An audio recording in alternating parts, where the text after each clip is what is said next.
College football winners and losers. Week 3. There are 3 full weeks of college football in the books.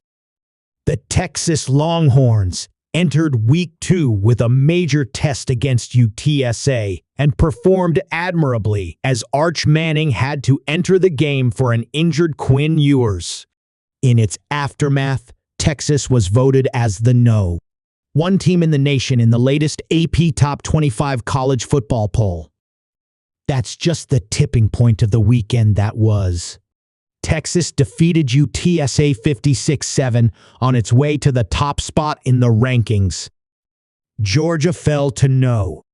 2 after they struggled in a win over Kentucky. Some teams and players did better than others, and there were some who did worse. Read below for the weekend's winners and losers from the weekend slate of college football. LSU, there is obviously some type of voodoo hanging over the LSU bench during these games. After trailing South Carolina numerous times on Saturday, the Tigers finally overcame a 17-point deficit with their rushing attack. As the final field goal from the Gamecocks sailed left of the goalpost as time expired, which would have sent the game into overtime, there was a sense of relief from the LSU bench. If Brian Kelly was going to continue building the Tigers back into a powerhouse, they couldn't have lost that game. UCF, how about those Knights? UCF looked dead in the water, down 21 points to TCU. But Gus Malzahn must have given one helluva speech on the sidelines in the third quarter when his team trailed 28-7.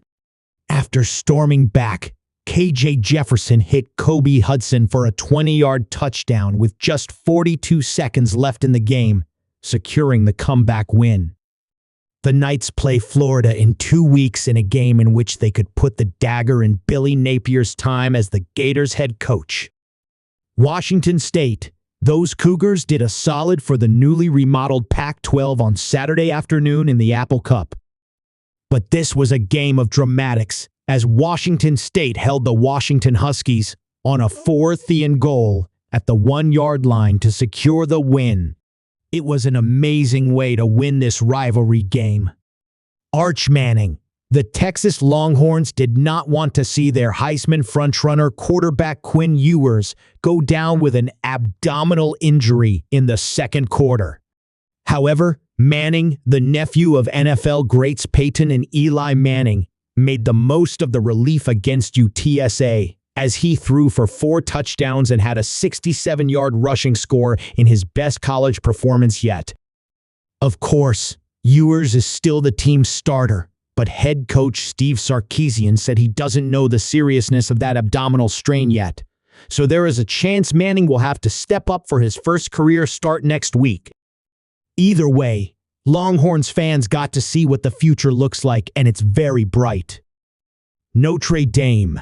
The new college football playoff format allows teams to have a slip-up, and Notre Dame had that against Northern Illinois last week when they lost on a walk-off field goal. But they bounced back in dominant fashion, destroying Purdue 66-7.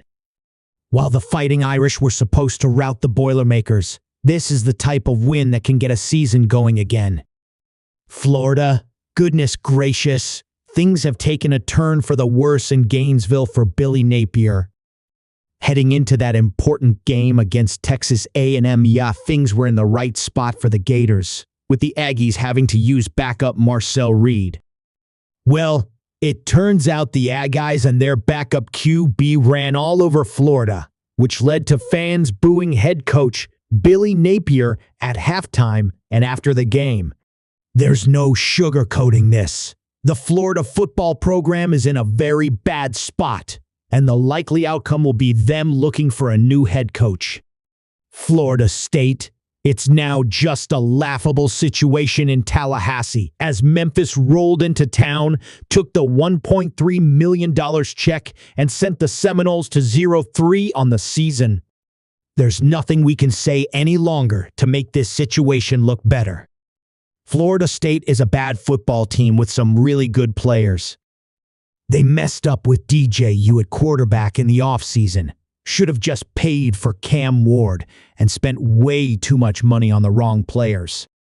The chemistry is gone, and now Mike Norvell has gone from an undefeated regular season in 2023 to a winless start to the 2024 season.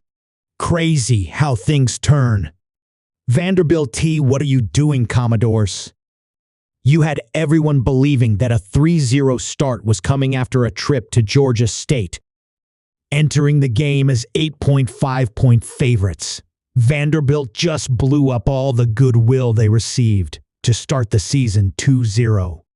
Georgia State scored with 15 seconds remaining in the game to steal the comeback run from the Doors.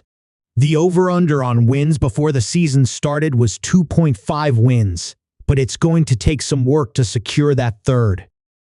You let me down on Saturday, Vandy. Shedeur Sanders, the Colorado Buffaloes took care of business against its rival, the Colorado State Rams, and Sanders was a big piece in doing so as he threw for 310 yards and 4 touchdowns.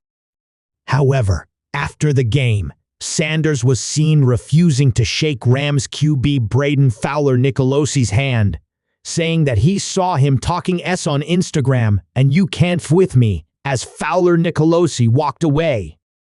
Sure, the Rams gave the Buffaloes bulletin board material to use as motivation heading into this game, including Fowler Nicolosi. But Sanders has been doing a lot of talking this season, and this was yet another moment that could leave some with a sour taste after a dominant performance.